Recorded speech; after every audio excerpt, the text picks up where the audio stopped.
Hello, my dear students. How are you? Thank you. I am well.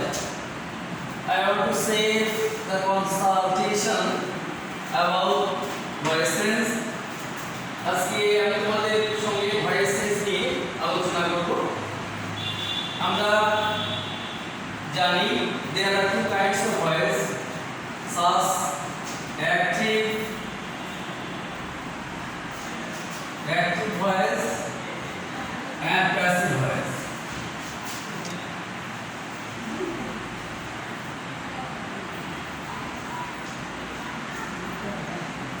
এখন আমরা একটা বিষয় লক্ষ্য করব, আমাদের ভয়েসে শিখতে হলে সবথেকে প্রথম দরকার আমাদের ভাবকে আইডেন্টিফাই করা।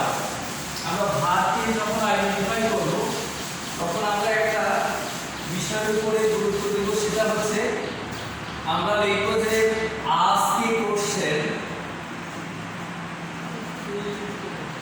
একটু খেয়াল করো সবাই, আজকে question to the main verb. Ask a question to the main verb by what or who are, and get in any answer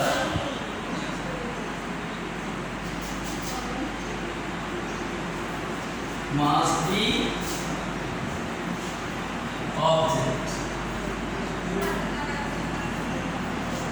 একটু খেয়াল করো, আমি এখানে লিখলাম হচ্ছে আজকে কোশ্চেন, অর্থাৎ আমরা প্রশ্ন জিজ্ঞাসা করবো মেইন ভার্বের কাছে।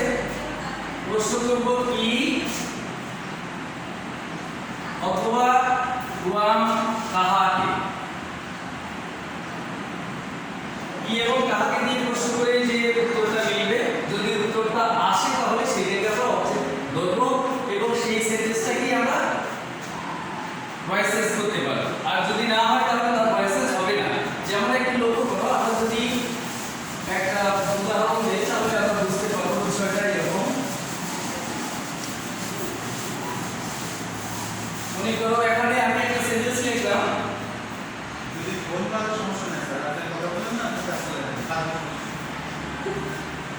আমরা লিখলাম একটা সেন্টেন্স লিখলাম আই ইট রাইস।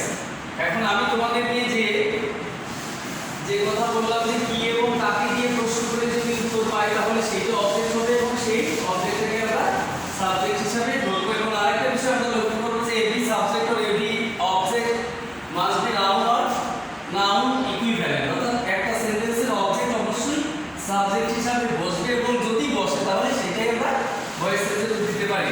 এখন আমরা প্রশ্ন করলাম যে আমি কি খাই, একেবারে সহজেই উত্তর মিলেছে রাইস, তাহলে এই রাইসটা হচ্ছে অবজেক্ট। তাহলে আমরা ভার্বটাকে আমরা ভার্বের কাছে এসে কি এবং কাকে দিয়ে আবার কাকে দিয়ে প্রশ্ন করতে হয়নি, কি দিয়ে প্রশ্ন করে আমরা উত্তর পেয়েছি রাইস। এখন এইটাকে আমরা ভয়েসেস করতে পারি। তো এখন আমি এটা একটা অ্যাক্টিভ ভয়েস, এটা অ্যাক্টিভ ভয়েস, এটাকে আমি প্যাসিভ এ রূপ দিই। এখন আমাদের নিয়ম হচ্ছে যখন আমরা অ্যাক্টিভ ভয়েসকে প্যাসিভ ভয়েস করব, আমাদের আরেকটা বিষয় কিন্তু লক্ষ্য করব যে আমাদের যে প্রদত্ত সেন্টেন্সটা দেয়া আছে এই সেন্টেন্সটা অবশ্যই আমাদের প্রত্যেকেরই জানতে হবে যে এই সেন্টেন্সটা কোন টেন্সে আছে। এই টেন্সটাকে কিন্তু আমাকে অবশ্যই আইডেন্টিফাই করতে হবে এবং সেই টেন্স অনুসারে আমাদের অক্সিলিয়ারি ভার্বের কাজ করতে হবে। তো আমরা প্রথমে যে নিয়মটা অ্যাপ্লাই করছি সেটা হচ্ছে অ্যাক্টিভ ভয়েসকে যখন প্যাসিভ করব তখন অ্যাক্টিভ ভয়েসের যে অবজেক্ট এবং অবজেক্টের যদি কোনো অংশ থাকে তাহলে সেটা প্যাসিভের সাবজেক্ট হিসেবে আসবে। তো এখন আমরা দেখছি যে এটা সাবজেক্ট, এটা ভার্ব, এটা অবজেক্ট, তাহলে এই অবজেক্টটাকে আমরা প্রথমে সাবজেক্ট বানাই নেব। তাহলে রাইসটাকে আমি সাবজেক্ট বানালাম, রাইসটাকে সাবজেক্ট বানালাম, অবজেক্ট হলো সাবজেক্ট।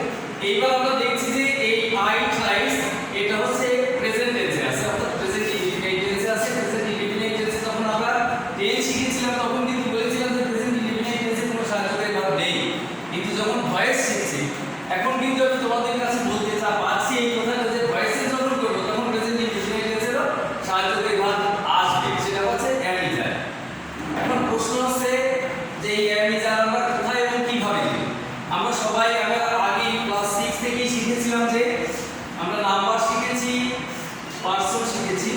আমরা পার্সন পেয়েছি তিন প্রকার, ফার্স্ট পার্সন, সেকেন্ড পার্সন আর থার্ড পার্সন। এই পার্সন থেকে আমাদের ভার্বের মূলে পরিবর্তন ঘটে। যেমন এখানে আমি রাইস এনেছি, রাইসের ক্ষেত্রে আমি যে অ্যাম ইজ আর কি ব্যবহার করব এই বিষয়টা আমরা একটু ভালো করে দেখি। আমরা দেখব যে পার্সন আমি বলেছিলাম যে ফার্স্ট পার্সনে ছিলাম হচ্ছে আই আর উই। এখানে যদি আমি নাম্বারে আইডেন্টিফাই করি তাহলে এখানে নাম্বার দেখছি, আইটা হচ্ছে সিঙ্গুলার নাম্বার অর্থাৎ এক বচন, আর উইটা হচ্ছে প্লুরাল বহু বচন। তো এখানে আমরা বলবো যে আই এর পরে সব সময় এম বসবে, কিন্তু এটা যদি প্লুরাল হয় তখন উই এর পরে কিন্তু এম না বসে আর বসে। সেকেন্ড পার্সনে সব সময় আর বসবে, আর থার্ড পার্সনে সব সময় ইজ বসবে। তাহলে আমি নিঃসন্দেহে রাইসটাকে থার্ড পার্সন ধরছি এবং রাইসের পর অবশ্যই ইজ বসবে। এবং আমরা সবাই কিন্তু তারপরে আরো শিখেছিলাম ক্লাস 6 থেকে ভার্বের লিস্ট যখন পড়িয়েছিলাম তখন কিন্তু আমরা সবাই শিখেছিলাম যে ভার্বের লিস্টে তিনটি ফর্ম থাকে, অর্থাৎ ভার্বের প্রেজেন্ট ফর্ম, পাস্ট ফর্ম আর পাস্ট পারফেক্ট ফর্ম। অর্থাৎ আমরা শিখেছিলাম যে V1 V2 আর V3 পেয়েছিলাম। তো আমরা যখন ভয়েস চেঞ্জ করব তখন অবজেক্টে সাবজেক্ট বানালাম, টেন্স অনুসারে এখানে একটা সাবজেক্ট ভার্ব দিলাম, তারপরে যেটা মূল ভার্ব থাকে এই মূল ভার্বের V3 অর্থাৎ ভার্বের পাস্ট পার্টিসিপেল রূপ দিতে হবে। তাহলে আমরা এখানে ইট পেয়েছি, যে পাস্ট পার্টিসিপেল রূপ বলতে পারো? হ্যাঁ, থ্যাংক ইউ টিচার। EATTEN একটা প্রিপজিশন আসবে, আমরা সচরাচর বাইটাই বেশি বসে, কোনো ভার্বের ক্ষেত্রে বাই বসে টু বসে, যখন টুটা আসে তখন আমি বলে দিই এটা বুঝাবো। তারপরে এই সাবজেক্টে অবজেক্টিভ রূপ দিতে হয়, অর্থাৎ এই বিষয়টা আমরা একটু দেখি। এখানে আমরা তোমরা লিখেও নিতে পারো। আই এর অবজেক্টিভ হচ্ছে মি। যদি হি থাকে তাহলে হি এর অবজেক্টিভ হচ্ছে হিম। যদি মনে করো সি থাকে সাবজেক্ট তখন আমি নিব হা। তারপরে যদি দে থাকে, মনে করো সাবজেক্ট দিয়ে হয়েছে, তখন আমি নেব হচ্ছে দে। তারপরে যদি ইউ থাকে, ইউ এর আমরা কোনো পরিবর্তন করব না, ইউ হবে। আর যদি উই থাকে, হ্যাঁ উই থাকলে পরে আমরা আসতে হবে। তাহলে আমাদের এখানে সাবজেক্ট আছে কি? আই আছে। তাহলে আই এর অবজেক্টিভ কি? মি। বুঝতে পারো সবাই?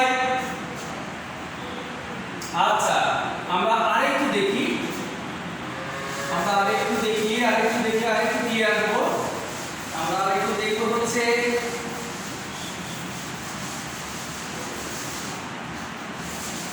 আমরা যখন টেন্স শিখেছিলাম তখন কিন্তু আমরা টেন্সে যখন স্ট্রাকচার করলাম তখন স্ট্রাকচারের মধ্যে গিয়ে দেখলাম যে একটা সেন্টেন্স, একটা টেন্স চার রকম ফর্মে আমরা ব্যবহার করি, সেটা হচ্ছে অ্যাফার্মেটিভ, নেগেটিভ, ইন্টারোগেটিভ, নেগেটিভ। তো এখন যে প্রশ্নটা আসলো যে এই সেন্টেন্স যদি ইন্টারোগেটিভ ফর্মে যদি থাকে তাহলে আমরা প্যাসিভ রূপ দেব কিভাবে? মনে করো আই ট্রাইস এই সেন্টেন্সটাকে যদি আমি প্রশ্নবোধক বানাই তাহলে আসবে হচ্ছে ডু আই ইট রাইস। এটা তো প্রশ্নবোধক হলো। এখন এই প্রশ্নবোধক সেন্টেন্সটাকে আমি প্যাসিভ কিভাবে করব? এটাকে প্যাসিভ কিভাবে করব? এইটা একটা বিষয়। এই বিষয়টা একটু আমরা লক্ষ্য করি সবাই, একটু খেয়াল করো, বোর্ডের দিকে একটু খেয়াল করো, তাহলে আমরা সহজেই বুঝতে পারবো। আমরা যখন আই ট্রাইস ভয়েস চেঞ্জ করেছি তখন বলেছি rice is eaten by me. তো এখন এই সেন্টেন্সটাকে ঘুরিয়ে এরা প্রশ্নবোধক বানাই দিয়েছে যে ডু আই ইট রাইস। এটাকে আমি কিভাবে ভয়েস চেঞ্জ করব?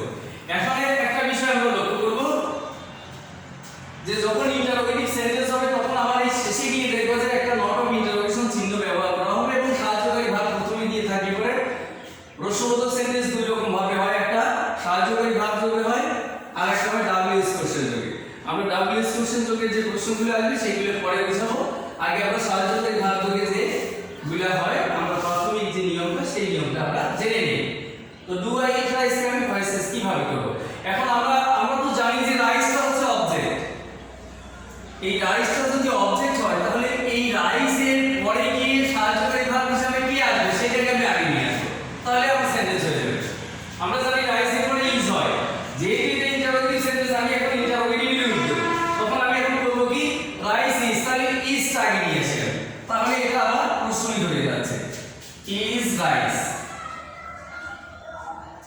রাইস, তারপরে ভার্বের মূল ভার্বের 3 নাম্বার অর্থাৎ past participle ফর্ম করব, eaten by I এর অবজেক্ট মনে আছে বি, হ্যাঁ গুড। এইটা এরকম ভাবে আমরা ভয়েসেস করতে পারি। এটা প্রেজেন্ট ইনডিফিনিট টেন্স থেকে আমরা এরকম ভাবে করলাম। এখন যদি যখন চেঞ্জ হয়ে যাবে তখন আমাদের অক্সিলারি ভার্বও চেঞ্জ হবে। মনে করো যে এটা প্রেজেন্ট ইনডিফিনিট টেন্স থেকে এখন আমরা প্রেজেন্ট কন্টিনিউয়াস টেন্সের মধ্যে একটু যাই।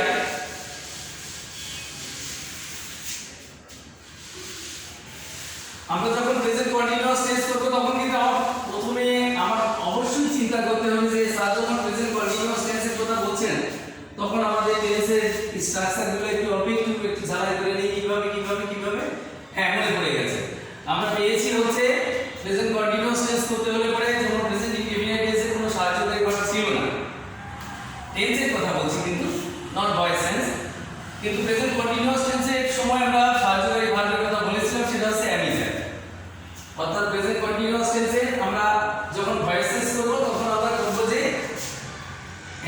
আইএনজি থাকবে, সেজন্য একটা এই বিং শব্দটা আমরা ব্যবহার করব প্রত্যেকটি অক্সিলারি ভার্বের সঙ্গে বিআইএনজি, অর্থাৎ বিং। আমরা যেখানে অ্যামিজার দিয়েছিলাম প্রেজেন্ট ইনডিফিনিট টেন্সে, সেই প্রেজেন্ট কন্টিনিউয়াস টেন্সে অ্যামিজারের ক্ষেত্রে আমরা যেখানেই অ্যামিজার ব্যবহার করব সেখানে আমরা এই বিং শব্দটা নিয়ে আসব। am being, is being, are being।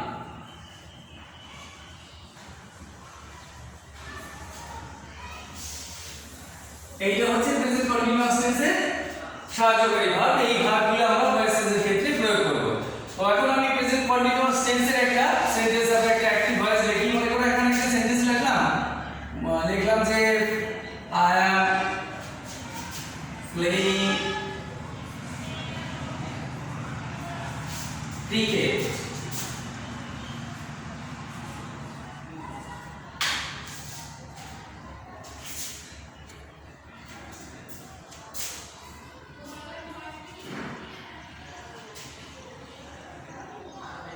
I am playing cricket, আমি ক্রিকেট খেলছি। আমরা দেখি কিন্তু বুঝতে পেরেছি যে প্রেজেন্ট ইনডিফিনিট টেন্সের মধ্যে আর এখন নেই, এটা প্রেজেন্ট কন্টিনিউয়াস টেন্সের মধ্যে আছে। আসলে আমাদের স্ট্রাকচার আছে সাবজেক্ট, অ্যামিজার, ভার্ব আইএনজি আর এক্সটেনশন, সেই অনুসারে আমরা এটা প্রেজেন্ট কন্টিনিউয়াস টেন্স পেয়েছি। ভয়েস টেন্সে ঠিক একই রকম যেটা আমরা প্রেজেন্ট ইনডিফিনিট টেন্সে শিখলাম, সেই একই রকম ভাবে আমরা এটাও শিখব। শুধুমাত্র একটু পরিবর্তনটা আসবে হচ্ছে এই পরিবর্তনটা, অর্থাৎ অক্সিলারি ভার্বের এই পরিবর্তনটা, সেটা হচ্ছে আমি আগে বলেছি যে যেখানে অ্যামিজার দিয়েছিলাম সেখানে আমরা দেব am being, is being, are being। তো এখানে আমরা আবার ঠিক এইভাবে করব। এবং আমাদের আরেকটা প্রশ্ন ছিল যে আমরা যখন ভয়েস টেন্স থেকে অবজেক্ট নির্ণয় করলাম তখন কি এবং কাকে দিয়ে প্রশ্ন করে যে জবাবটা পেয়েছি সেটাকে আমরা অবজেক্ট ধরেছি এবং সেটাকে সাবজেক্ট হিসাবে নিয়ে তারপরে সেটাকে আমরা ভয়েস টেন্সে রূপ দিতে পেরেছি। তো এখন কি এবং কাকে দিয়ে প্রশ্ন করে যদি তার কোনো উত্তর না মেলে তখন সেটা আমরা কি রকম হতে পারে, এইটা এই প্রশ্নটা তো ছিল নাকি? হ্যাঁ, তো এই প্রশ্নটা ধরে এরকম ভাবে ছিল, যেমন আমি এখানে লিখলাম যে I am going to school. এই সেন্টেন্সটাকে একটু ঘুরিয়ে লিখলাম যে I am going to school. একটু সবাই খেয়াল করো, এখানে লিখেছি আই এম প্লেইং ক্রিকেট আর এখানে লিখলাম যে I am going to school. তফাৎটা কি একটু খেয়াল করো। আমি বলেছিলাম যে অবজেক্ট নির্ণয় করতে হলে কি এবং কাকে দিয়ে প্রশ্ন করব, কার কাছে? ভার্বের কাছে। তো ভার্বের কাছে আমি প্রথমে প্রশ্ন করলাম যে আই এম প্লেইং ক্রিকেট, আমি কি খেলছি? ক্রিকেট খেলছি। সরাসরি আমি খুব সুন্দরভাবে একটা উত্তর পেয়েছি, ক্রিকেট খেলছি। কিন্তু নেক্সট যে সেন্টেন্সটা আমরা লিখেছি সেটা হচ্ছে I am going to school. এই সেন্টেন্সটাকে যখন তুমি মূল ভার্ব গো এর কাছে কি অথবা কাকে দিয়ে প্রশ্ন করে দেখো এর অবস্থাটা কি হয়। I am going to school, আমি কি যাচ্ছি স্কুলে, এটা প্রশ্ন হচ্ছে না এবং আমাদের বুঝতেও কষ্ট হচ্ছে আমি কি যাচ্ছি। প্রশ্ন কি করা যায়? যায় না। আমি কাহাকে যাচ্ছি, কি এবং কাহাকে দিয়ে প্রশ্ন করে এর কোনো মীমাংসা আসছে না। তো এখন যে কি এবং কাহাকে দিয়ে প্রশ্ন করে যদি উত্তর না আসে তাহলে সেই ক্ষেত্রে ওই যে এক্সটেনশনটাকে আমরা কি হিসাবে ব্যবহার করতে পারি, আমরা এই প্রশ্নের জবাব এখানে দেব। কি এবং কাকে দিয়ে প্রশ্ন করে আমি কোনো উত্তর পারলাম না, কিন্তু প্রশ্ন যদি করে যে প্রশ্ন করে উত্তর পেলে সেই প্রশ্নটা আমরা আগে করি। আমি কোথায় যাচ্ছি, যখন এই প্রশ্ন করলাম তখন কিন্তু এই টু স্কুলটা উত্তরে এসেছে। তো এখন আমাদের একটা বিষয় সবাই একটু খেয়াল করো, আমরা একটা বিষয় লক্ষ্য করবো যে আজকে question to the main verb by what or who and get you any as a mark the object and next sentence I am going to school এর যে উত্তর মিলছে না, এর উত্তর আসছে কোথায় দিয়ে প্রশ্ন করে। আমি কোথায় দিয়ে প্রশ্ন করে যদি আমার উত্তর আসে তাহলে সেটা অবজেক্ট হয় না, সেটা হয় অ্যাডভার্ব। এবং এই অ্যাডভার্ব কখনো সেন্টেন্সের সাবজেক্ট হিসেবে ব্যবহৃত হতে পারে না, এই বিষয়টা যেন তোমাদের জানা থাকে। যদি কেউ কখনো কোনো প্রশ্নের সম্মুখীন করে, এমন প্রশ্ন করলো যে প্লেস দিয়ে I am going to Dhaka, I am going to Kushtia, I am going to school, এই ধরনের প্রশ্ন যদি তোমাদের কাছে এসে থাকে তবে তুমি তাকে অবশ্যই বলবা, সারি হোক আর তোমার বড় ভাই হোক, তখন বলবা যে আমরা জানি যে কি এবং কাকে কি প্রশ্ন করে যদি উত্তর আসে তাহলে সেটা অবজেক্ট হয়, সেটাকে ভয়েস শেষ করা যায়। কিন্তু কোথায় দিয়ে প্রশ্ন করলে সেটা তার ভয়েস শেষ করা যায় না, তার কারণ আমাদের শেষে যে এক্সটেনশনটা পাই সেটা হচ্ছে অ্যাডভার্বিয়াল। অ্যাডভার্বিয়াল কখনো সেন্টেন্সের সাবজেক্ট হিসেবে ব্যবহৃত হতে পারে না, তখন সে বুঝতে পারবে যে না এ ভালো বোঝে। তো এইটা হচ্ছে আমাদের বিষয়। এখন আমরা আবার সেই ভয়েসের মাঝে দিয়ে যাচ্ছি। এখন এই সেন্টেন্সটাকে আমি প্যাসিভ কিভাবে করব, এটাকে আমরা প্যাসিভ করতে হলে পরে আমরা একটু দেখি। আমরা ঠিক একই ভাবে যাচ্ছি যে আমরা প্রশ্ন করেছি প্লেয়ের কাছে আমি কি খেলি, ক্রিকেট। তাহলে ক্রিকেটটাকে যেহেতু অবজেক্ট হিসাবে পেলাম, এই ক্রিকেটটাকে আমি সাবজেক্ট বানাইনি। আমরা নিঃসন্দেহে জানি যে অ্যাক্টিভ ভয়েসের অবজেক্ট প্যাসিভ এসে সেটা সাবজেক্ট হবে। তাহলে আমরা ক্রিকেটটাকে সাবজেক্ট করি